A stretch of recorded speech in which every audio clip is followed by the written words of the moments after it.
Uma terra. Uma espada. Um rei.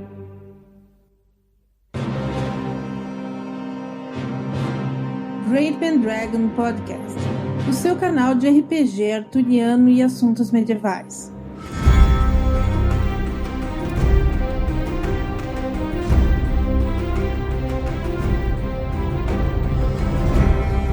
Saudações, damas e cavaleiros. Bem-vindo ao Great Pendragon Podcast. Eu sou o Sr. Rafael de Silchester e me acompanhando nessa jornada está... Sr. Eduardo de Saron, falando diretamente de Curitiba, onde a fase do inverno já começou. A fase de inverno aqui ainda está chegando, mas isso nos leva para a nossa estrada desta jornada, deste novo episódio, onde nós falaremos sobre a preparação de aventuras para Pendragon, sobre a estrutura a que seguir e como se preparar para a fase de inverno. Então, Sr. Eduardo, para nos preparar para essa jornada, erga seu escudo, prepare sua lança e carga!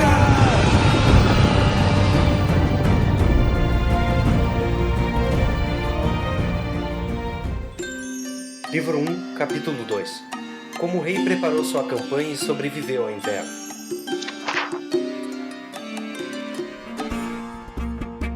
Então, Eduardo, a gente costuma falar muito, quando começa a falar de Pendragon, é rasgar aquela seda pelo Great Pendragon Campaign. Que não é um suplemento, né, cara? É, na verdade, aquelas latas de 5 litros aí de proteína pros caras de academia. É muito mais do que um suplemento, cara. É a bomba do teu jogo. Exatamente, cara. Eu não vejo graça nenhuma mais em jogar assim esse livro. Principalmente por quê? Porque o Great Pendragon Campaign, ele te dá toda essa estrutura dos acontecimentos, tudo organizados da Era Arturiana, ano a ano. Anos antes do Arthur e até anos depois da campanha. Mas ainda assim, mesmo com todos os ganchos de aventura, com todas as sugestões, muita gente ainda se pergunta como é que é a preparação de uma aventura para Pendragon? Qual é a melhor forma da gente preparar um jogo para uma quest, para o Cavaleiros, levando em conta que essa aventura vai se passar em um ano. Então a nossa proposta nesse episódio é dar um pouco assim da nossa experiência, das formas que nós utilizamos para poder preparar nossas aventuras e que talvez possa ser usada aí por vocês nos seus jogos de Pendragon ou até mesmo no seu jogo medieval preferido, de forma a trabalhar essa questão das estações. Exatamente, eu acho que a parte mais difícil para um mestre dentro do Pendragon é conseguir fazer com que a história seja preparada de uma forma aberta, né? Porque o RPG sempre vai ser com a escolha do jogador. Se você tira a escolha do jogador, tem alguma coisa errada. É porque é muito fácil construir um jogo que é muito no trilho, né? Que os jogadores vão do ponto A ao ponto B e depois ao ponto C, na resolução da aventura. E isso funciona muito bem em jogos estilo Dungeon, em que o pessoal está preso dentro do ambiente. Mas em jogos mais abertos, como Pendragon, que ainda que os jogadores tenham uma indicação de local para onde ir, eles têm que ter essa liberdade do que eles vão fazer, né? De como eles vão se comportar e até da realidade se adaptar às ações dos personagens. Porque, como a gente gosta muito de falar de Pendragon, uma das principais características dele é que muitas vezes os próprios jogadores não governam as ações dos seus personagens. Os personagens chegam a ter vida própria por causa dos seus traits e paixões. Então é muito fácil fugir do planejamento do jogador ou do mestre, se estiver pensando, né, nesse esqueminha assim, on trail. Então, quais são as ferramentas que você costuma usar para poder preparar o jogo de forma com que fique mais aberto a essa liberdade? Cara, eu parto primeiramente do cenário. Claro que primeiro eu pego o livro da campanha, vejo os principais pontos. Os ganchos. Exato, né? Os principais ganchos, as notícias, os rumores. Por exemplo, eu joguei a fase do Rei Uther, né? E agora a gente tá na fase da anarquia, onde não tem rei. Ainda, no meu ponto de vista, não existe o ideal cavaleirístico. Ainda não há as regras de cavalaria.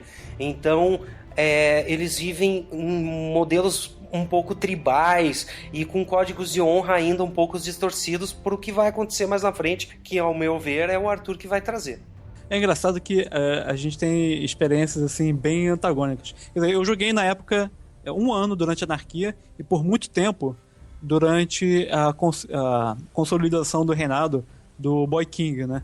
quando o Arthur tira a espada da pedra, mas mestrando, eu mestrei muito o fim da consolidação, né, com a Guerra de Roma e as últimas batalhas contra os saxões, e agora já tá entrando no apogeu do Arthur. Então é muito forte a questão da cavalaria, muito forte a questão os códigos de conduta. Isso, dos códigos de conduta do cavaleiro, do Tivoli, né?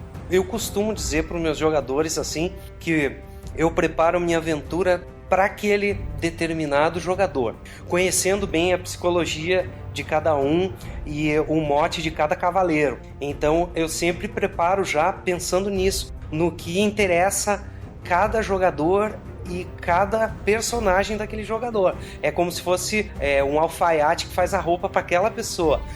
Por isso que são as nossas grandes discussões no meu grupo de quando o cara falta, né? Quando o cara fala, não pode faltar, cara. Se faltar, zoa toda a minha história, toda a minha campanha. Pois é, esse é o principal problema de quando você lida com a história completamente dependente da presença dos jogadores, né? E, assim, isso torna o jogo muito mais íntimo, né? Muito mais intimista, assim, tudo acontecendo ao redor, mas cria realmente esse problema. Eu tenho uma abordagem parecida, mas eu tento, pelo menos, deixar pontas soltas para que qualquer um possa agarrar, entendeu? Sem que seja tudo voltado para cada jogador. O meu método, basicamente, eu acabei desenvolvendo assim, baseado nos ganchos de aventura da 4ª edição do Pendragon, em que ele é um esquema muito simples, cara. Cada aventura, numa coluna de 3, né? E ele fala o seguinte, apresenta qual é o cenário, ou seja, dá uma descrição do palco onde a aventura vai acontecer. Ele informa qual é o problema, ou seja, a situação que foi causada e que os jogadores vão ter que lidar, e já propõe uma solução, se é que tem uma solução, né? Então propõe formas desse problema ser resolvido. Então, se o problema é um gigante está assolando uma região, então o problema talvez possa ser resolvido com abater o gigante, de repente com descobrir a causa do gigante estar lá, ou ainda, sei lá, arranjar um dragão para matar o gigante. Então é pensar em soluções possíveis para dentro daquilo, mas dentro disso os jogadores fazem o que quiserem. Além de pensar essa estrutura básica do jogo, eu costumo trabalhar da seguinte forma, com checkpoints, assim, eu faço uma listinha de ganchos de acontecimentos que podem ocorrer ou que vão ocorrer dentro do jogo. Eu faço assim, literalmente, eu escrevo e coloco caixinhas assim do lado de cada gancho. Então, à medida que essas coisas forem acontecendo no jogo, eu vou marcando ou eu vou riscando, dizendo se foi usado ou se não foi usado. Então, às vezes eu crio ganchos específicos para jogadores e outras vezes, assim, são ganchos genéricos que podem acontecer caso um jogador passe por uma região ou fale com algum personagem específico, né? E se esse gancho for usado, ele pode desencadear eventos no futuro, conforme a gente até comentou no episódio anterior, né, de você ir plantando as sementes do que vai acontecer, ou então a gente deixa para ser aproveitado uma outra aventura caso o gancho tenha passado direto pelos jogadores, né, eles não tenham visto. Sim, e esses ganchos são flutuantes, Rafael? Você coloca onde você quer ou os jogadores têm que realizar determinada ação para conseguir fazer? Então, varia muito. Eu posso criar ganchos que, assim, se tem uma comitiva estrangeira que está na corte naquele ano, naquele torneio. Se os jogadores forem falar com os membros dessa comitiva estrangeira que está lá, vai abrir um gancho para aventura. É quase como um sistema de sidequests de um jogo de mundo aberto. Você tem um terreno muito grande para percorrer e você pode encontrar outras quests com os NPCs que estão pela região, ou pode simplesmente ignorar. Mas geralmente as ações que vão dar para a linha principal da aventura, né, como eu disse, o cenário, o problema, né, e a solução, geralmente essas coisas eu vou colocar de forma mais clara. Mas eu sempre procuro pensar em ganchos para poder, motivar os personagens a entrarem na aventura, e 2, permitir caminhos que eles possam seguir. E o principal, a partir das atitudes dos jogadores, é sempre bom fazer pequenas notas no caderno para saber o que lhe foi feito, o que eles resolveram, o que eles fizeram, para no futuro ter uma consequência. Então, se, por exemplo, durante um ataque a uma aldeia, os jogadores foram e lutaram contra os soldados inimigos, depois foram e pilharam a aldeia vizinha, estupraram uma camponesa ou uma mulher, de repente eu posso marcar estuprou vilã. Aí beleza, deixar anotado. Daqui a 10 anos 15 anos, pode estar parecendo um bastardo aí pro jogador. Atenção, mestres, não deixem passar essas oportunidades, que são as que dão mais drama dentro da história, né? E é muito legal que no Pendragon tem, tipo, as eras dos bastardos, né? Que de tempos em tempos começam a aparecer os bastardos dos protagonistas, né, da aventura. Então é legal quando você consegue encaixar de forma que os próprios jogadores tenham os seus bastardos aparecendo mais ou menos nessa época, como possivelmente vilões, ou até não, né? De repente pode até ser um novo personagem do jogador. Claro. Uma coisa que não foi falada no último podcast, que eu acho que a gente pode falar também, é que o Pendragon sempre se baseou no drama. Sim, né? Exatamente. Como uma ópera. Sempre o fim vai ser dramático e, na maioria das vezes, até triste. Né? A vitória de cada personagem está dentro de determinados pontos, né? Em mortes épicas, em feitos valorosos, e não num fim em si. Porque o personagem pode morrer, mas a glória fica para sempre, né, cara? Em Pendragon você perde atributos, você pode perder pontos de traits, mas uma coisa que nunca vai ser reduzida é só a glória conquistada. E ela ainda passa de geração para geração. Bom, os meus jogadores vão me matar porque eu concordei com você agora, Rafael. Eu já baixei a glória deles, cara, e eles quase me mataram. Cara, isso é sacanagem. É porque na Era do Caos, a gente chama do Caos, mas na verdade é da Anarquia, e eles tiveram que tomar algumas atitudes de confiscar propriedades e gados e começaram a não ser bem vistos pelos outros nobres e senhores de terra e perderam pontos de glória. Mas eu vou te falar, cara, eu acho que é o seguinte, eu acho que os jogadores, se eles forem penalizados de alguma forma, acho que eles podem ser penalizados de acordo com a atitude deles, com pontos de honra ou com pontos de lealdade. O que já aconteceu é, assim, de gente se fingir, né, alterar a identidade, se passar por outra pessoa. Então, nesses casos, eu acho que a glória para de influenciar. Até porque a glória, ela dá pontos de bônus temporários, assim, para atributos como cortesia. Então, é um valor, vale a pena contabilizar, né?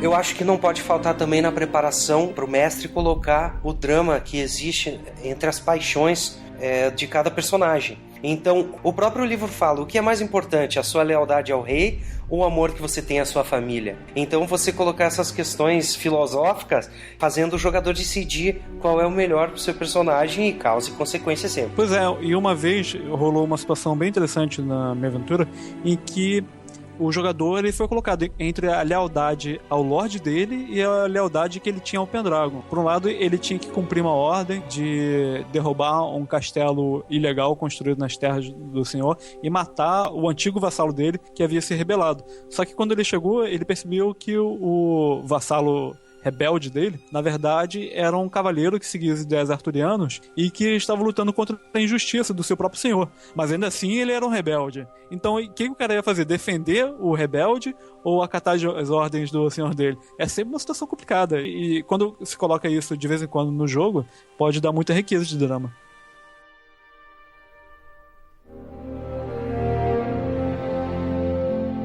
Com essas situações, com esses acontecimentos, a gente vai marcando, mas a gente chega a uma parte, depois da aventura passada, chega-se a fase de inverno, onde tem-se vários acontecimentos, entre eles o solo de inverno, se ele vai ser feito ou não, e todos os testes da passagem de ano. Você poderia falar um pouco mais delas? A fase do inverno seria uma parte do jogo, onde os cavaleiros se recolhiam em seus feudos, porque as estradas estavam bloqueadas pelo gelo, então não se fazia a guerra e os senhores ficavam em suas terras.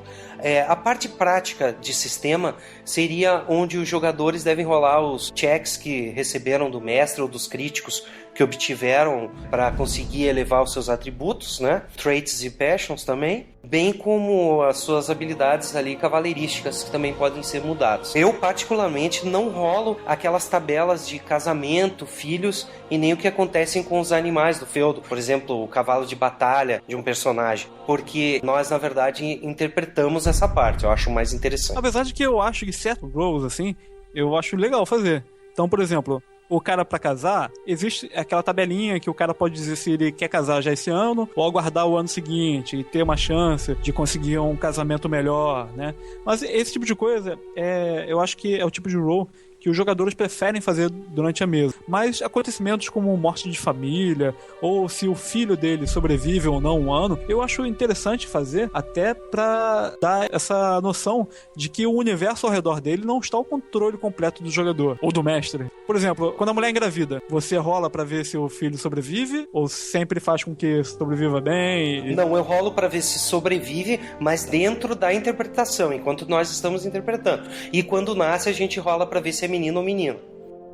Da parte solo, né, como a gente chama, eu vou colocando esses elementos e daí nós vamos rolando e interpretando. E não só vendo a tabela, nasceu, não nasceu, casou, não casou.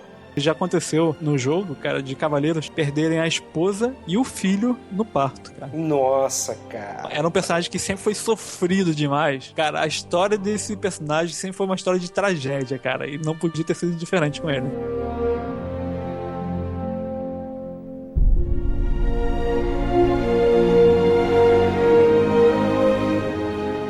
Mas eu acho que o principal aqui pra gente lidar, que assim, a parte de tabela, esses rolamentos, não tem muito mistério pros jogadores e mestres, né? Mas eu acho que o principal pra gente discutir é quando fazer solo de inverno e quando não fazer o solo de inverno.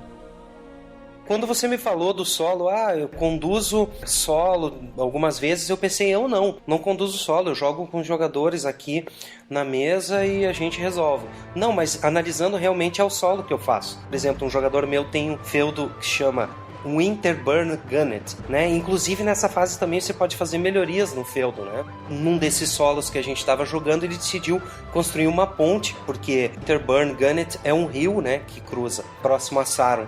E ele construiu uma ponte e a consequência disso foi que o feudo dele começou a render mais libras porque fazia uma ligação direta para o comércio em vez de dar a volta para chegar até a cidade. Então, como é que eu costumo fazer? Ao final da aventura, eu falo, beleza, galera, terminou aqui, vou contabilizar a glória de vocês e no início da próxima sessão a gente faz a passagem de ano. Ou a gente marca uma sessão só para poder fazer os testes anuais e a passagem do personagem de ano. O solo de inverno é uma coisa que eu geralmente não faço. Até porque toma-se muito tempo. E como todos os meus jogos são presenciais e é sempre difícil, né, essa marcação, eu evito fazer a menos que seja necessário. Quando é que eu acho que é necessário? Quando um jogador, ele faltou a vários jogos, então é interessante fazer um solozinho pra ele. Então se ele tem uma amada que ele tá cortejando, então de repente fazer os solos de amor dele, ou se ele tá tentando conquistar dinheiro, ou qualquer outro motivo, né? Às vezes até a própria amada. Colocar o cara numa ponte, fazendo pedágio, desafiando qualquer outro cavaleiro que passe por ali, entendeu? Eu costumo fazer os solos quando eu acho que é uma necessidade maior, ou pelo plot do cara, ou pela necessidade de ter faltado a várias sessões seguidas. Mas, de forma geral, eu não faço o solo. Uma coisa que eu também faço na fase do inverno, agora que eu tô jogando a Era da Anarquia, qual que é a minha ideia como mestre? Que essa Era da Anarquia, onde não tem rei, seja uma era bem suja, bem dark fantasy, para que quando vier o Arthur, faça um contraste com essa era que eles estão vivendo agora. Então, eu faço 2 tabelas referente a cada um dos feudos. Dentro dessa tabela eu coloco os animais, quanto de grão tem disponível dentro desse feudo, porque gerou o que essa época? Fome e doenças e violência. Então nessa tabela está lá a população, cada animal que eles matam, sacrificam, né, dentro dessa tabela, cada grão que eles fervem, comem antes de plantar, porque senão as pessoas vão morrer, vai abater uma porcentagem de pessoas que serão salvas da fome e por consequência da doença, tá? Só que no futuro é o problema, no outro ano, porque daí o cara ferveu as sementes, ele não vai ter o que plantar. Ele matou o reprodutor dele, o gado reprodutor, ele não vai ter mais animais que vão nascer. E aí o que eles vão fazer, né? Isso faz com que os feudos rendam menos e que venha a doença e a fome. Essa é um exemplo, dá pra gente pôr na show notes um exemplo dessa tabela, o pessoal dá uma olhadinha para dar esse contraste. Não, eu acho legal os mestres não deixarem escapar esses detalhes assim, para quando vier o Arthur, realmente vocês vão entender por que o Arthur é importante. Para poder dar o contraste mesmo, né? Por que realmente Camelot, né, e a Pax Arthurian faz tanta diferença no reino. E é legal, como eu joguei só o último ano da Anarquia, ficou isso muito no descritivo, né? Não vivenciou tanto. Só com, assim, bandidos, sempre pelas estradas. Agora a gente viveu isso muito após Badon. A batalha do Arthur contra os saxões, porque depois disso a terra ficou arrasada, né? Diversas guerras, diversos conflitos. Então foram vários anos em que havia pouca comida, a distribuição foi muito mais limitada, havia mais fome até que tudo fosse resolvido. Então são realmente oportunidades que, se você deixar para os jogadores, pode dar bons frutos assim, de história.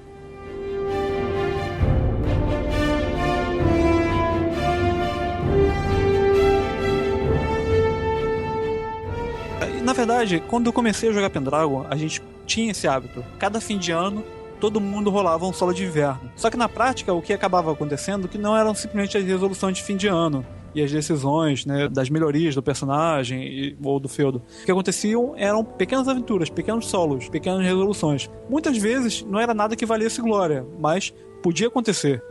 Aventuras muito interessantes com o meu primeiro personagem rolaram durante o solo de inverno, com ele despencando de Logres até a Irlanda para lutar contra os pretendentes da mulher que ele amava e derrotar, para enfim poder casar com ela, sabe? Então são coisas que acabam gerando glória, mas na prática isso é uma coisa que fica muito legal, só que depende muito de ter tempo livre. Então, à medida que o tempo do grupo foi ficando mais escasso, a gente foi deixando um pouco isso de lado, porque, como disse, eram pequenas aventuras, não dava para marcar um dia o solo de todo mundo.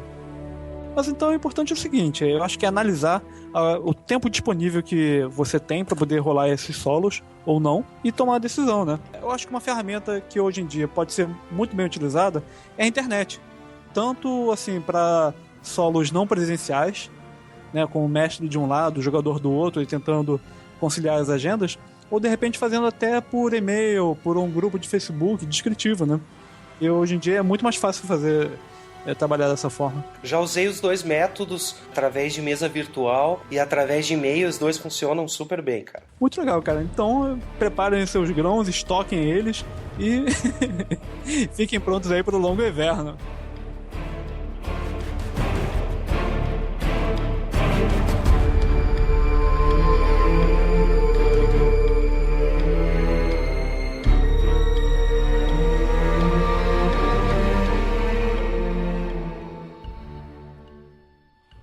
Contos da Cantuária.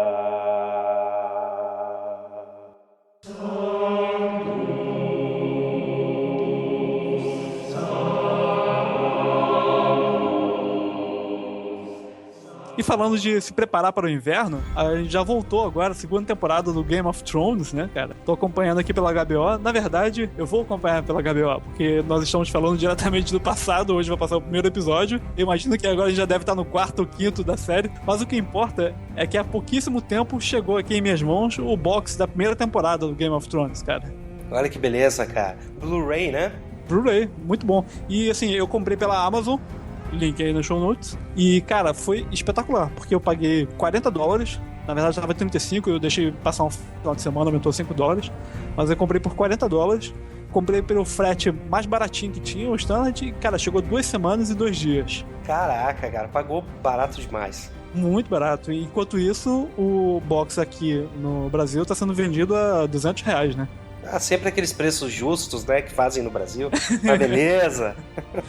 Cara, exatamente. Afinal, os nossos lords precisam de impostos. Precisam. Os lords precisam de grãos pra eles, né? Claro, eles têm que manter a fase do inverno pra eles sem doenças e sem fome, né, cara?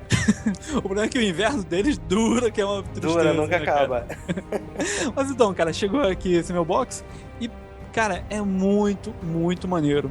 Além de ter a série em Full HD, que por si só já é ótimo, ele traz muitos extras e que descrevem bem assim o plano de fundo de Westeros, fala um pouco da história, inclusive por meio de depoimentos narrados pelos próprios atores, como os personagens deles, sabe? Então os extras não dizem somente respeito ao making-off. Não é só bastidores, nada não. Que maneiro, cara. Ele tem várias partes deles que eles vão contando assim sobre a história de Westeros. Muito legal, cara.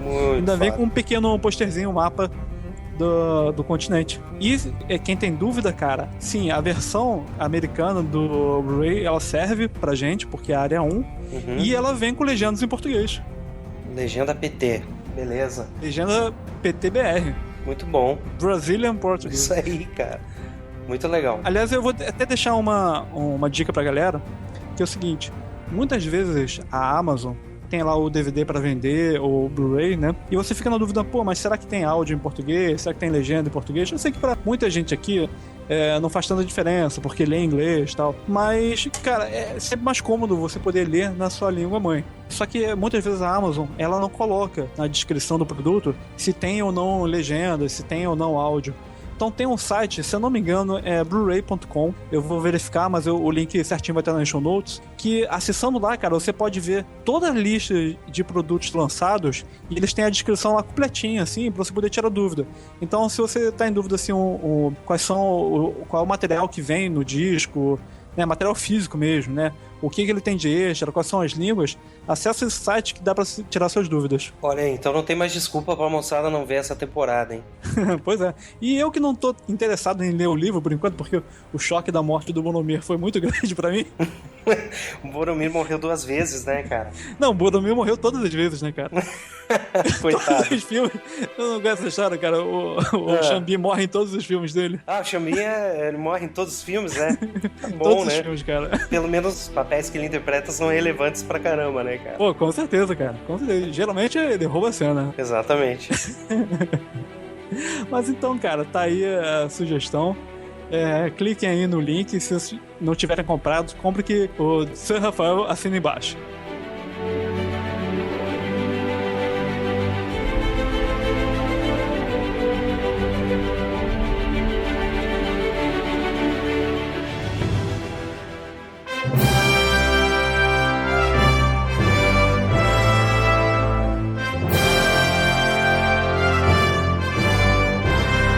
Rumores da Corte.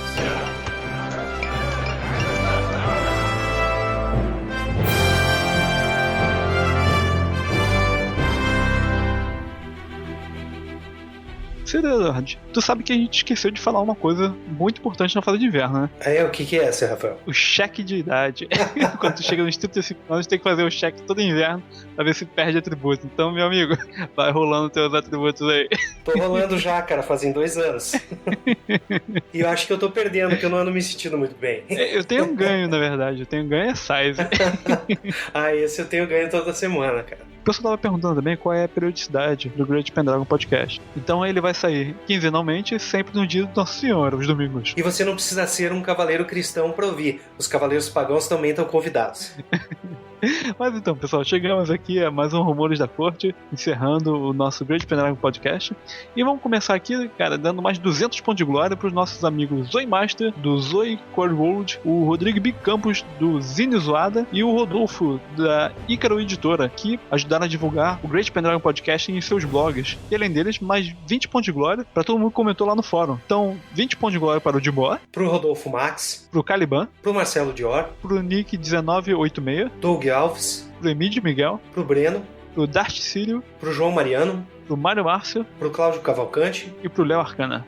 Muito obrigado, gente. E são esses comentários no fórum que vão ajudar a gente a fazer um podcast melhor, né? Com certeza. Inclusive, o João Mariano chegou a dar um toque na gente para poder tentar focar mais no tema do assunto, não fugir tanto como a gente fugiu um pouquinho no primeiro, mas é primeiro, né? Passa, né? Chegando lá. Espero que esse tenha sido um pouquinho melhor, João.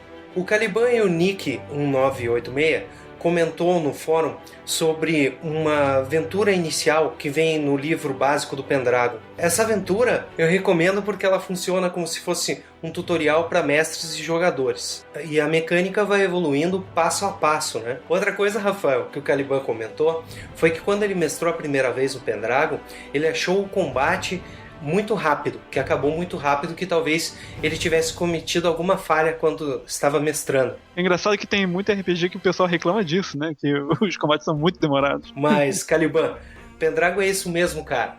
Ele é letal E a única recomendação no livro que tem para que evite essa letalidade da mecânica do combate é compre uma armadura melhor. O pessoal também estava comentando a respeito dos checks, né? Ficaram em dúvida quando dá check nos traits e nas paixões. Ainda vão fazer um capítulo só sobre isso, mas de qualquer forma, assim, o básico rolou o crítico no teste, você marca. Se for paixão, eu acho que só de você se inspirar ou fazer um teste bem sucedido já dá um check. Agora, de qualquer forma, o mestre sempre tem a liberdade de sugerir o check de acordo com a atitude do personagem, de coisas que ele presencia, né? Às vezes um ato muito justo, um ato muito cruel. Então, assim, tá a critério do mestre mesmo. E o mestre e os jogadores que estão aprendendo o jogo não podem ter medo de errar. É matando que o mestre aprende.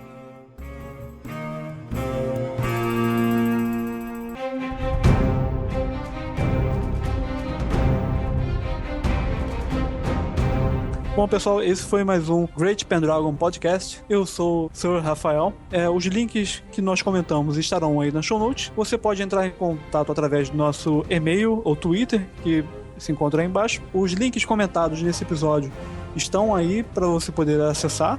Se desejar, você pode contribuir para a Terceira Terra através do nosso banner de doações ou clicando no banner dos nossos sites parceiros, como a Amazon, Book Depository ou Noble Knight. E quem doar para manter a Terceira Terra no ar vai ganhar 200 pontos de glória. Opa!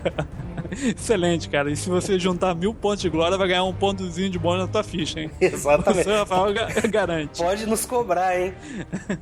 Então, galera, é isso aí. Nos vemos no próximo verão. Abraço. Abraço, até a próxima.